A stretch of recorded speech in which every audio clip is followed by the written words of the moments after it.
안녕하세요. 반갑습니다. 남승입니다. 남승의 나찾기 진로교육방송 얘들아 뭐하고 싶니? 18회 방송을 시작합니다. 오늘부터는 직업 상담 이론 또는 직업 심리 이론 중에서 우리 교육 현장에서 가장 많이 적용되고 활용되고 있는 이론들을 소개해 드리고 그 이론에 기반한 진로교육 기법들을 알아보는 시간을 갖도록 하겠습니다. 오늘 소개해 드릴 이론은 특성 요인 이론이 되겠습니다. 현재 우리 교육 현장에서 초중고 학생들은 물론이고 대학생까지도 가장 많이 적용되고 있는 기초적이고 기본적인 이론 중에 하나입니다. 본론으로 들어가기 전에 최근에 정확하게 말씀드리면 2021년 5월 21일자 한 포털 사이트 카페에 올라온 사연 하나 소개해 드리도록 하겠습니다. 중3 학생과 학부모의 진로 고민에 대한 사연입니다. 어제 자기 전에 아이와 꿈과 진로에 대한 이야기를 나누었습니다. 중3 아들은 초등학생 때 요리사가 꿈이라면서 어린이 요리교실을 꾸준히 다녔죠. 거기서 만든 음식들을 들고 와서 먹어보라며 제 반응을 궁금해하곤 했었는데 어제는 난 도대체 뭘 해먹고 살아야 하나 하더군요. 이때까지는 몰라요, 꿈 없어요 하고 지나치던 때와는 다르게 사뭇 진지하길래 이야기를 나눠보니 학교에서 진로 적성 검사, 직업 체험, 진로 수업 등등을 받으면서 아무리 살펴봐도 자기랑 맞는 게 뭔지 모르겠다며 진로 적성 검사지 결과표를 보여주더군요. 아들 친구들도 오늘은 게임 못하겠다 라고 했대요. 이래서 좋은 환경에 노출시키는 것이 중요하구나 하는 생각이 번뜩 들면서 이렇게 관심을 가질 때 관련 활동들을 함께 해야 하나 하는 생각이 들기도 했습니다. 마냥 게임만 하는 녀석으로 보았는데 이 녀석 머리도 마음도 난리도 아니겠구나 싶어서 마음이 짠했습니다. 중1 때 진로 관련 책을 읽고 독후감을 쓰는 숙제할 때 생각이 불현듯 나네요. 이 책 읽고 공부해 라고 말한 저에게 진짜 나한테 강요하지 말라고요. 나 다 배웠어요. 못 읽었으면 땡이지 왜 나한테 강요하세요? 숙제는 안 해도 돼? 라는 딱 한마디 했는데 어찌나 억울하던지요. 다 지나가는 과정이겠죠? 어제 대화의 끝은 오늘 뭐 먹지? 라는 고민만 하고 살고 싶어요. 오리백수 콜? 아들의 말에 콜로 마무리했습니다. 어떻습니까? 많은 분들이 공감하시리라고 생각을 합니다. 본론으로 들어가겠습니다. 바로 특성 요인 이론. 이 특성 요인 이론의 대표적인 학자는 윌리엄슨입니다. 이 윌리엄슨은 파슨스라고 하는 분이 제시한 직업 선택의 원리, 그 원리를 확대해서 이 이론을 정립을 했습니다. 이 파슨스라고 하는 분은 어떤 분이냐 하면 코넬 대학을 졸업을 하고 19세기 말에 철도 회사에 엔지니어로 입사를 합니다. 근데 그때 어떤 일이 생겼나요? 네, 바로 대공황이 접어들면서 이 철도 회사가 불황을 겪게 됩니다. 그래서 엔지니어로 입사를 했는데 갑자기 철도 노동자로 그러다가 결국 그 회사가 망하고 파슨스는 사법고시를 통해서 법조인 그리고 교육자로 다시 거듭나게 되는 거죠. 그때부터 직업지도 운동의 선두자로 나서게 되는데 이민자, 그 다음에 젊은 세대를 주 대상으로 교육과 직업 관련 자문 활동을 하게 되는 거죠. 자, 이때 만든 파슨스의 프로그램이 나중에는 하버드 대학에서도 정식으로 채택이 되는 정도로 이 파슨스는 직업 상담의 아버지라고 불릴 정도로 중요한 분입니다. 파슨스는 세 가지를 주장을 합니다. 개인 분석, 그 다음에 직업 분석, 그리고 과학적 조언을 통한 매칭. 이 세 가지를 주장을 합니다. 바로 이것이 특성 요인 이론의 출발점이 되는데 이 특성 요인 이론의 가장 큰 공헌은 직업 선택 시에 개인의 특성을 고려하기 시작했다라고 하는 점이죠. 이 정도로 이 특성 요인 이론은 진로 교육의 가장 기초가 되는 그런 이론입니다. 그래서 이제 파슨스가 얘기한 직업 선택 요인 세 가지를 다시 한번 설명을 드리면 개인 특성을 분석하고 직업 세계의 요인을 분석해서 이 둘을 기초로 한 현명한 선택을 하는 것, 이것이 바로 직업 선택이다. 이렇게 파슨스는 아주 간략하게 설명을 합니다. 직업 상담 이론 또는 직업 심리 이론, 이런 이론들은 반드시 인간을 보는 관점의 차이에서 출발합니다. 그러니까 각 이론마다 인간을 보는 관점이 조금씩 다르다는 거죠. 자, 특성 요인 이론은 어떤 인간관에서 출발할까요? 5가지의 인간관을 설명을 합니다. 첫째, 인간은 선과 악의 잠재력을 모두 가지고 있는 존재다. 선하기만도 또는 악하기만도 한 존재가 아니고 선과 악의 잠재력을 모두 가지고 있는 존재다. 그 다음 두 번째로는 인간은 선을 실현하는 과정에서 타인의 도움을 필요로 한다. 세 번째, 선한 생활을 결정하는 것은 바로 자기 자신이다. 네 번째, 선의 본질은 완전한 자아 실현이다.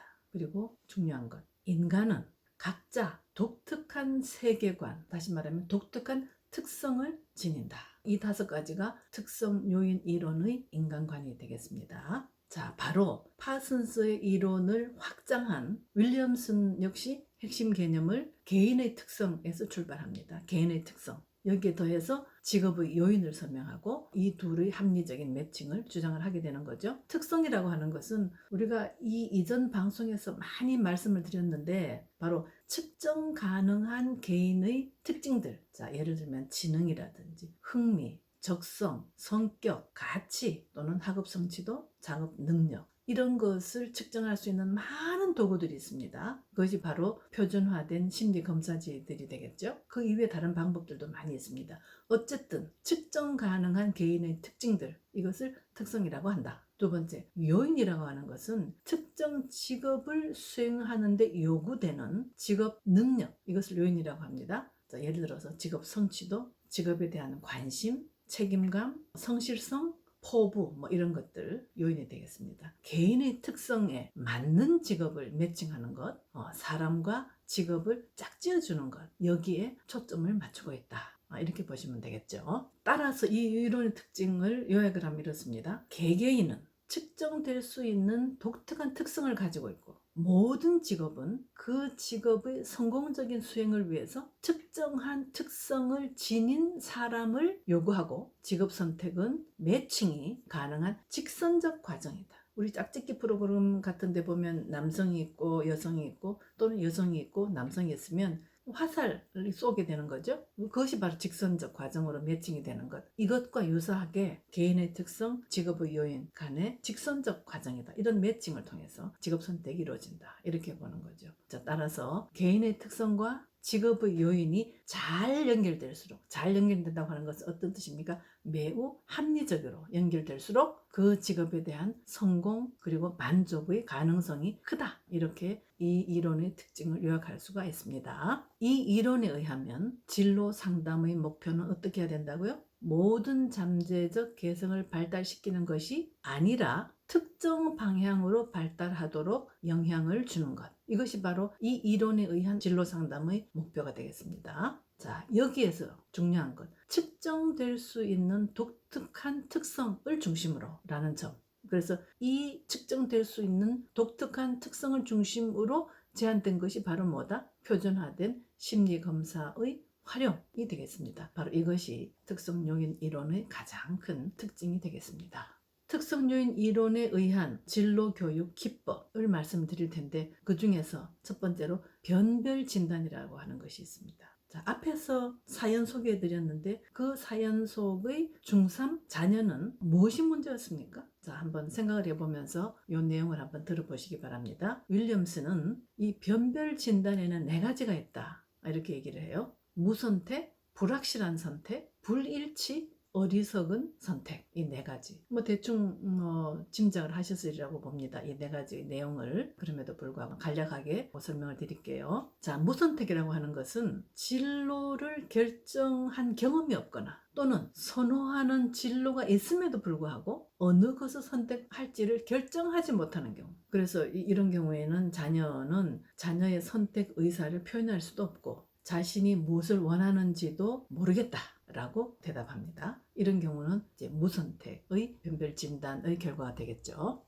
다음으로는 불확실한 선택. 진로를 선택은 했으나 그 선택에 대한 자신감이 없어서 타인으로부터 성공할 거야 라는 위안을 받고 싶어 하는 경우. 이런 건 불확실한 선택입니다. 불확실한 선택을 하게 되는 이유는 교육 수준의 부족이라든지 자기 자신에 대한 이해 부족이라든지 아니면 직업 세계에 대한 이해 부족이라든지 아니면 실패에 대한 두려움 이런 것들 때문에 확신을 가지지 못한다. 이런 경우를 불확실한 선택이라고 볼 수가 있습니다. 그 다음에 불일치. 이 불일치는 무엇과 무엇이 불일치한가? 바로 흥미와 적성 간의 불일치를 얘기하는 거예요. 흥미를 느끼는 직업에 대해서는 내가 A 직업에 흥미를 느낀다. 그런데 그 직업을 수행할 만한 능력이 부족하거나 또는 적성에 맞는 직업, 이건 내 적성 검사를 해보니 적성에는 맞아. 그런데 도무지 흥미를 느끼지 못하는 경우, 이런 경우도 좀 안타까운 경우죠. 바로 흥미와 적성의 불일치, 이런 것을 불일치의 변별 진단 결과라고 얘기할 수가 있겠습니다. 다음으로는 어리석은 선택, 좀 표현이 적절하지 않으면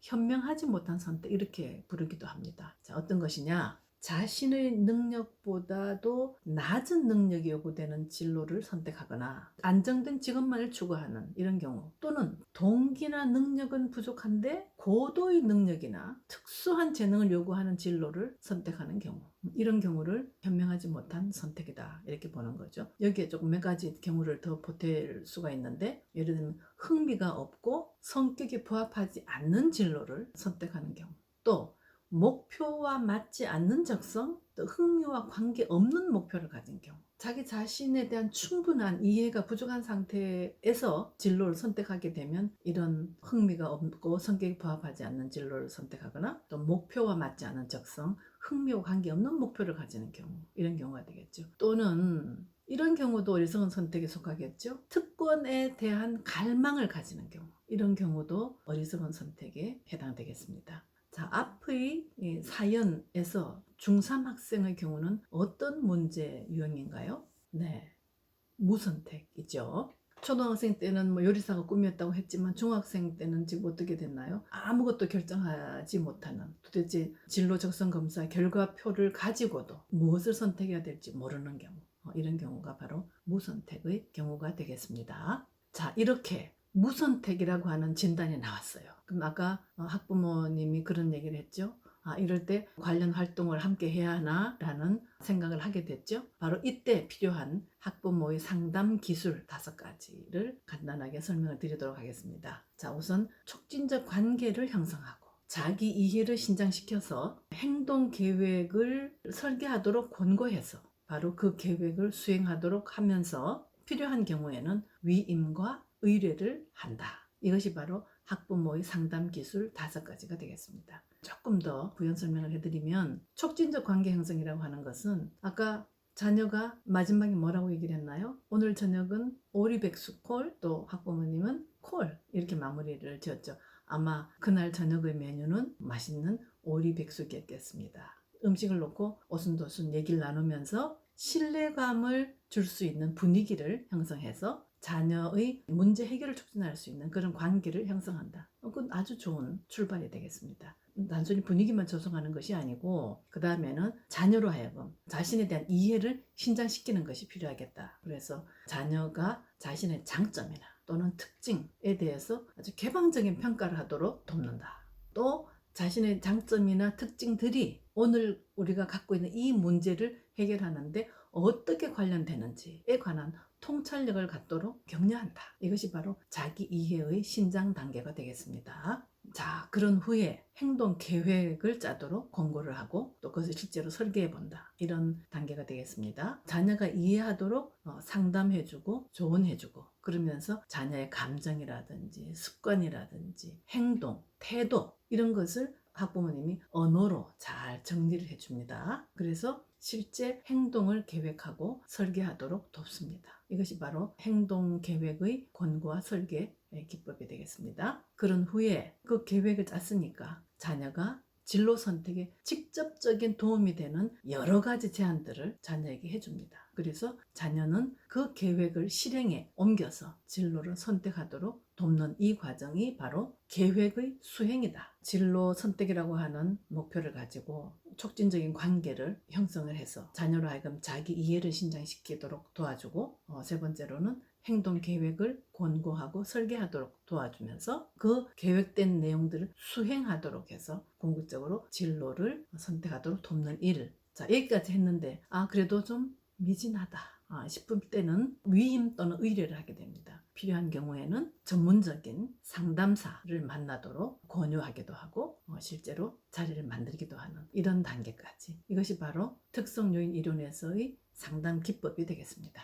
자, 여기에서 중요한 것, 표준화된 심리검사를 활용하게 된다. 전문적인 상담사한테 갔을 경우에도 대부분 그 다음 단계는 표준화된 심리검사를 활용하는 이 단계를 아마 밟게 될 것입니다. 아까 학생이 그렇게 얘기를 했죠. 진로적성 검사지 결과표를 보여주더군요 라는 대목이 나오죠. 자, 이렇게 결과표를 가지고 왔다 그러면 그 검사 결과를 가지고 뭔가 상담을 하고 지도를 해야 되지 않겠습니까? 자, 그랬을 때 윌리엄스는 3가지의 기법이 있다 이렇게 얘기를 해요. 첫 번째로는 직접 충고를 하는 방법, 두 번째로는 설득을 하는 방법, 세 번째로는 설명을 하는 방법.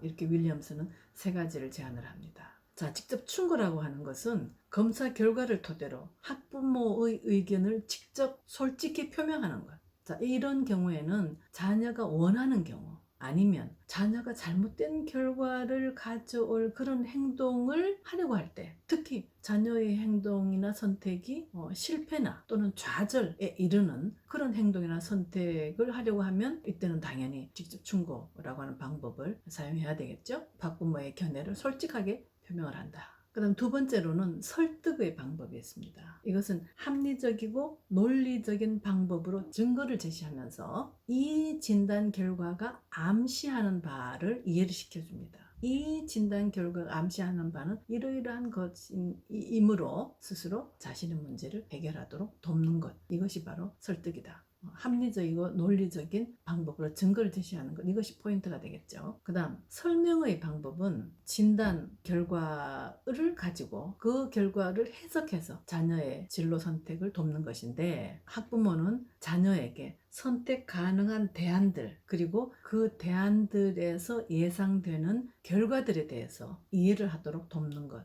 우리 개입의 정도로 보면 어느 것이 가장 적극적으로 개입하는 건가요? 네, 직접 충고가 되겠죠. 가장 소극적인 개입은 뭐죠? 설명이 되겠습니다. 충고와 설득과 설명은 개입의 정도가 조금씩 다릅니다. 이것은 바로 그 자녀가 처해 있는 상황에 따라서 어떤 방법이 가장 효과적인지 그때 결정을 하면 되겠죠. 목표는 뭐다? 직접 충고든 설득이든 설명이든 목표는 현명한 결정에 초점을 맞춘다. 이렇게 이해를 하시면 될 것 같아요. 또 다른 학자 달리라고 하는 학자가 있습니다. 달리는 여기에 더해서 상담 기법을 조금 더 설명을 합니다. 첫째로 강의하거나 고자세로 말하지 말라. 두 번째로 간략한 어휘를 사용하고 정보를 제공할 때는 아주 적은 범위로 국한하라. 그다음 세 번째, 자녀의 여러 태도들을 학부모가 지각하고 있는지 스스로 확인하라. 그다음 네 번째로는 정보나 해답을 제공할 때는 자녀가 정말로 원하는지를 확인하라. 자, 여기에서 굉장히 중요한 얘기입니다. 정보나 해답을 제공할 때는 자녀가 원하는지를 확인을 하고 원할 때 제공하라. 여기에서 우리가 진로 선택을 못하는 경우, 많은 경우에 그 원인을 찾아보면 바로 직업 정보에 대한 부족입니다. 몰라요. 어떤 직업이 있는지, 어떤 직업의 특성을 가지고 그 직업에 대한 전망은 어떻고 그 직업을 갖기 위해서는 어떠한 능력들이 필요하고 뭐 등등등등 몰라요. 특히 4차 산업혁명의 시대에는 정말 많은 직업들이 사라지고 많은 직업들이 새로 생길 것이다. 근데 학생들에게는 그런 정보가 충분하지 않다. 따라서 직업 정보를 제공한다고 하는 것은 굉장히 중요한 진로 선택의 한 요인이 될 텐데, 바로 이 직업 정보 제공이라고 하는 것이 어떤 기능이 있는가에 대해서 브레이필드라고 하는 학자는 3가지 기능이 있다 이렇게 얘기를 합니다. 첫 번째로는 정보 제공의 기능이 있다. 직업에 대해서 몰라요. 그런 정보를 충분히 제공하는 그런 기능이 있다. 두 번째로는 재조정의 기능이 있다. 이미 자기가 어떤 선택을 했다고 칩시다. 근데 들어보니까 그거가 조금 더 다른 이런 직업들이 있구나. 또 조금 더 나한테 더 맞는 또 직업들이 또 있네. 이렇게 해서 재조정을 하게 되는 이런 기능도 있다. 그 다음에 세 번째로는 동기화의 기능이 있다.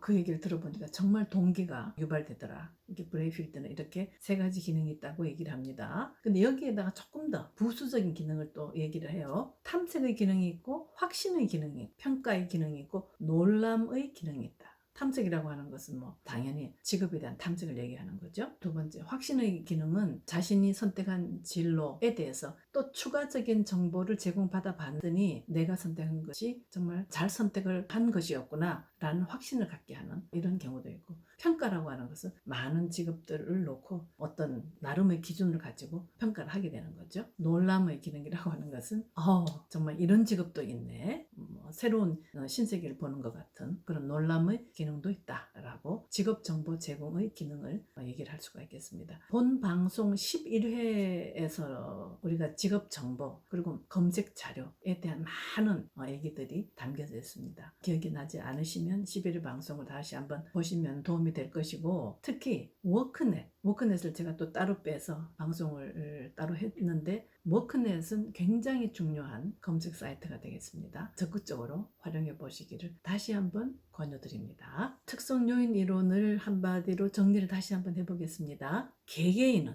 측정될 수 있는 독특한 특성을 가지고 있고, 모든 직업은 그 직업을 성공적으로 수행하기 위해서 특정한 특성을 지닌 사람을 요구하며, 직업 선택은 매칭이 가능한 직선적 과정이다. 따라서 개인의 특성과 직업의 요인이 잘 연결될수록 그 직업에 대한 성공과 만족의 가능성이 크다. 이것이 바로 특성 요인 이론의 핵심입니다. 자, 물론 이 이론도 한계는 있습니다. 예를 들면 어떤 직업에서의 성공 여부를 정확하게 예언해 주지 못하고 있다는 점, 또 직업 선택을 일회적인 행위로 간주해서 장기간에 걸친 진로 발달에 대해서는 우리가 또 다른 회에서도 말씀드리겠지만, 진로도 꾸준히 발달한다, 이런 이론들이 많이 있거든요. 이 특성 요인 이론은 직업 선택을 일회적인 행위로 간주해서 장기간에 걸친 진로 발달을 도외시하고, 그다음 특히 각 개인의 특성이 어떻게 발달하였는가, 왜 그런 특성을 가지게 되었는가에 대한 설명이 부족하다. 자, 이런 한계도 있다라는 말씀을 드리면서, 그럼에도 불구하고 이 특성 요인 이론은 바로 진로 선택 시 개인의 특성을 고려하도록 한 것은 바로 진로 교육의 큰 획을 그은 그런 이론이다. 그래서 여전히 유효하고 유익하다라는 점을 강조해 드리고 싶습니다. 자, 특성 요인 이론에 대한 설명은 여기까지 드리기로 하고, 다음 시간에는 기초 상담 이론 중에서 정신 분석의 창시자라고 하면 누가 떠오르나요? 네, 바로 프로이트. 다음 시간에는 프로이트의 정신 분석 이론에 대해서 알아보도록 하겠습니다. 자, 이 이론에서는 특히 인간관, 성격 구조, 의식과 무의식이라고 하는 새로운 개념, 그 다음에 불안, 성격 발달, 방어 기제, 이런 것들을 알아보도록 하고, 이에 따른 진로교육 기법을 설명드리는 시간을 갖도록 하겠습니다. 오늘 방송이 여러분과 여러분 자녀의 고민을 해결하는 데 도움이 되기를 진심으로 바랍니다. 네, 시청해 주셔서 감사드리고, 다음 시간에 뵐 때까지 정말로 건강하십시오. 장시간 시청해 주셔서 감사드립니다. 안녕히 계십시오.